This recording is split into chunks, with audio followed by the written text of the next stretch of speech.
Good evening বন্ধুরা, আজকের নতুন ভিডিওতে তোমাদের সবাইকে স্বাগত জানাই। আর আজকের ব্লগটা শুরু করছি আমি কলকাতায় এমন একটা জায়গায় আছি। জায়গাটা কলকাতায় বড় বড় অট্টালিকার মাঝে এত সুন্দর যে একটা জায়গা থাকতে পারে, এত সুন্দর একটা মন্দির থাকতে পারে, তোমরা ভিডিওটা না দেখলে বুঝতে পারবে না। ঠিক আছে, তোমাদেরকে আগে আমি কোন জায়গাটা আছে সেই জায়গাটা বলি। এই রোডটা হচ্ছে মহাত্মা গান্ধী রোডে সামনে এগিয়ে গেলে গিরিশ পার্ক ক্রসিং, আর পেছন দিকে আছে মহাত্মা গান্ধী রোডের ক্রসিং। ঠিক মাঝখানটা আমি আছি, মাঝখানে যে একটা রোড বেঁকে যাচ্ছে বাঁ দিকে, আমি এই রাস্তার পাশেই আছি। ঠিক আছে, আর আজকে তোমাদেরকে আরেকজন নতুন বন্ধুর সাথে পরিচয় করাবো। এটা হচ্ছে রাহুল দা। হয়তো লাইটটা একটু কম আসছে। রাহুল দা মানে আমাদের এই ডিপার্টমেন্টে, আমি রেডিওথেরাপি, রাহুল দা আছে রেডিওলজি, একই হসপিটালে। তো রাহুল দার সাথে পরিচয় হয়েছে। আর আজকে সানডে 31শে ডিসেম্বরে লাস্ট ভিডিও এটা। মনে মনে ভাবলাম যে একটা ভিডিও করেই নেওয়া যাক। কোথায় যাব প্ল্যানিং হচ্ছিল না, শেষে এই জায়গাটা এসছি। আর বেশি কথা না বাড়িয়ে আমরা জায়গাটায় যাব, তোমাদেরকে দেখাবো জায়গাটা সন্ধ্যেবেলা কেমন লাগে।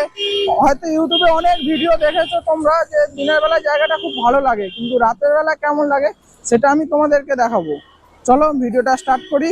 আর তোমরা জায়গাটা দেখেও না, আমি রোডটা জানিয়েও দিয়েছি, যে কোনো একদিন আরামসে ঘুরতে আসতে পারো। কিন্তু হ্যাঁ, দিনের বেলা থেকে সন্ধ্যাবেলায় ঘুরতে এলে খুব ভালো লাগবে। ঠিক আছে, চলো স্টার্ট করি।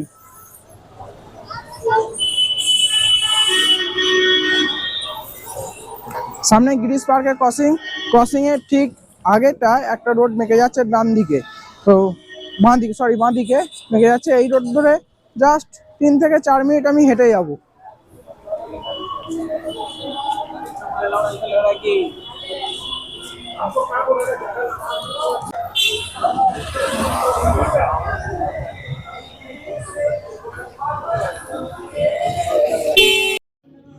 মুম্বাই, পুনে বা দিল্লি নয়, খাস কলকাতার বুকে রয়েছে এক টুকরো সিদ্ধিবিনায়ক মন্দির, সিদ্ধিদাতা গণেশের মন্দির।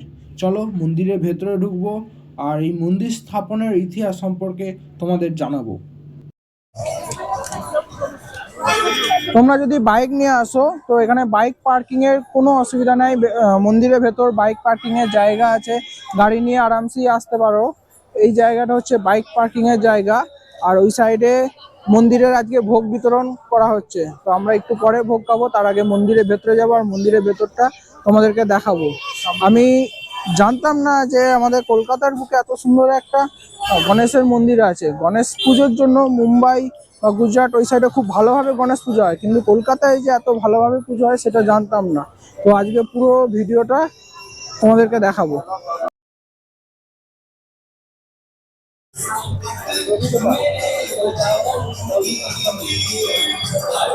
চলো যাওয়া যাক তাহলে। চলো এবার আমরা মন্দিরের ভেতরে প্রবেশ করি।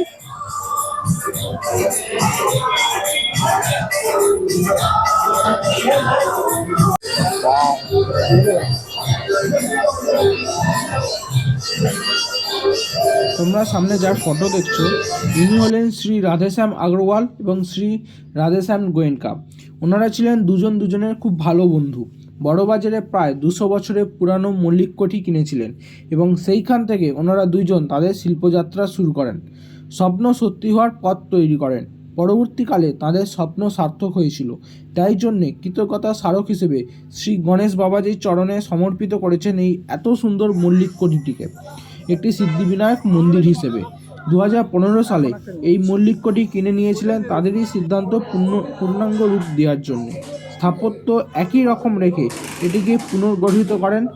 অবশেষে শুক্রবার 24শে ফেব্রুয়ারি 2020-তে শ্রী সিদ্ধিবিনায়ক মন্দিরটি জনসাধারণের কাছে উন্মুক্ত করা হয়।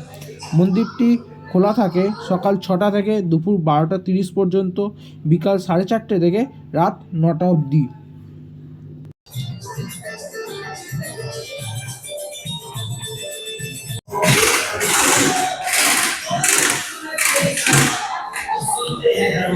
ঝাড়বাতিটা শুধু দেখো, খুব সুন্দর লাগছে ঝাড়বাতিটা।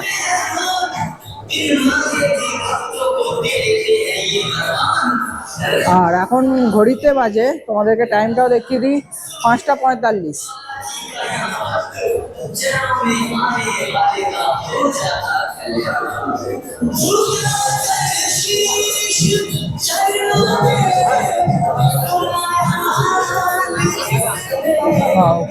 প্রত্যেক বছরই 31 ডিসেম্বরে এখানে প্রোগ্রাম হয়। দেখো কি সুন্দরভাবে সাজিয়েছে।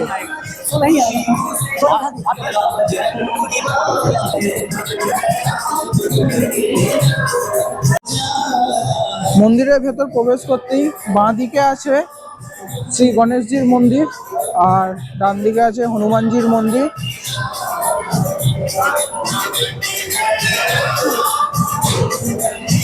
মন্দিরটা সাজানো হয়েছে ফুল, সূর্যমুখী ফুল আছে আর বড় বড় ফুল দিয়ে সাজানো হয়েছে।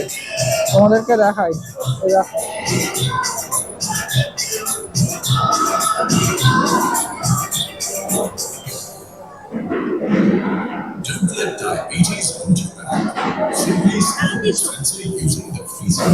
দিনের বেলা থেকেও রাতের বেলায় খুব সুন্দর লাগছে আর খুব ভালোভাবে সাজানো হয়েছে। ভেতরে আছে Shri Hanumanji. Prove to treatment outcomes. Share your glucose readings with your doctor using LibreView.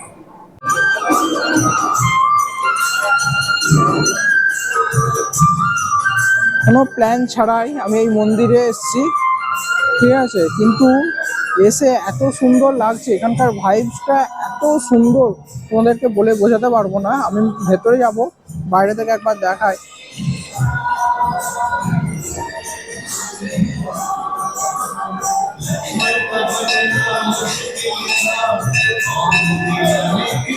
আর এটা দেখে মনে হচ্ছে মন্দিরটা কোনো রাজবাড়ির ভেতরে মন্দিরটা আছে। তোমরা কিন্তু আমাকে কমেন্ট করে অবশ্যই জানিও যে তোমাদের কেমন লাগছে। আর আমি রিকোয়েস্ট করব তোমাদেরকে যে তোমরা অবশ্যই একবার এসে মন্দিরটা দেখে যেও, কিন্তু দিনের বেলা না, সন্ধ্যের দিকে আসো। আর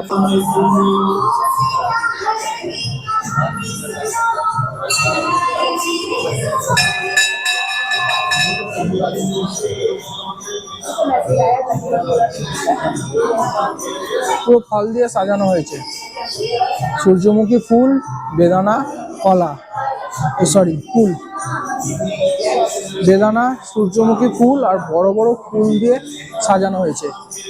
মারাত্মক লাগছে, ফল দিয়ে ঠাকুরকে সাজানো হয়েছে।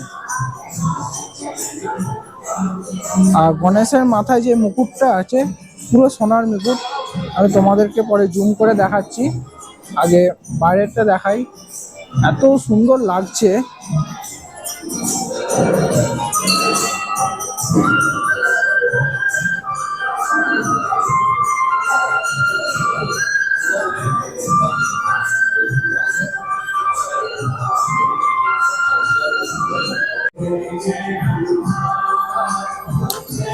এত সুন্দর জায়গাটা যেন মনে হচ্ছে এখানেই দাঁড়িয়ে গণেশজিকে দর্শন করে যায়। খুব সুন্দর ব্যাকগ্রাউন্ডে গান চলছে আর খুব সুন্দরভাবে সাজানো হয়েছে। সব থেকে বড় কথা, আমি অন্যান্য মন্দিরেও গেছি কিন্তু এরকম ফল দিয়ে সাজাতে আমি দেখিনি।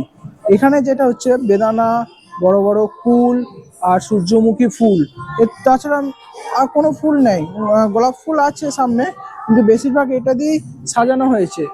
আর এই হয়তো দূর থেকে তোমরা বুঝতে পারবে না, কাছে থেকে দেখাচ্ছি, মানে বড় বড় ফুল বেদানা দিয়ে পুরো মন্দিরটাকে সাজানো হয়েছে। আর এখানে একজনের সাথে পরিচয় হয়েছে এই মন্দির সম্পর্কে, ওনার কাছ থেকে সবকিছু জানবো।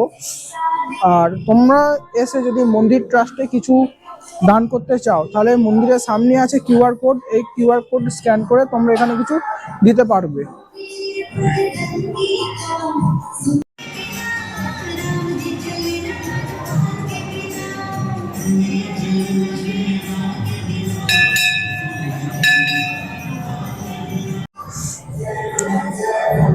আমি চলে এসেছি এই রাজবাড়ির ওপর তলায়, ফার্স্ট ফ্লোরে।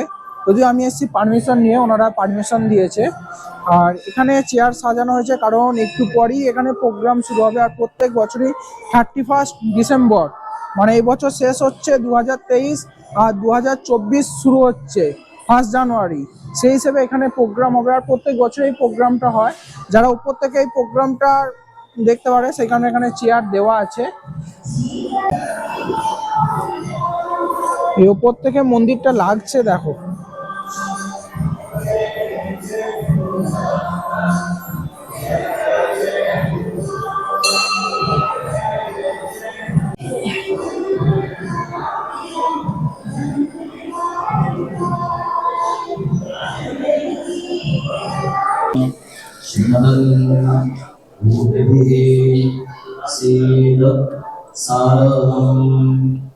हरिः ओम् प्राणान् त्वा प्राणान् त्वा गणपते।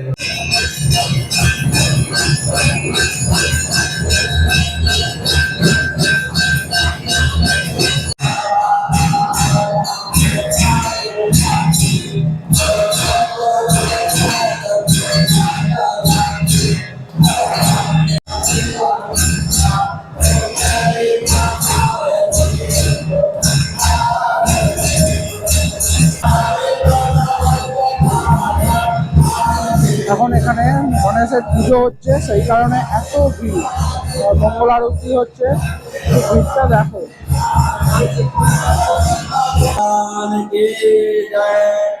हरिः ओम् प्राणान् त्वा गणपतिं भवामहे कलिङ्गाभीमामुपमश्रावस्तमम्।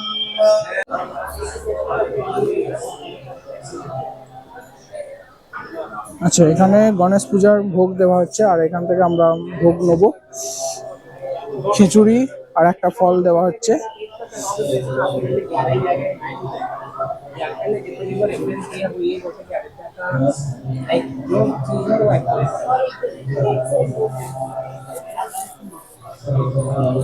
একটা কুল আর খিচুড়ি।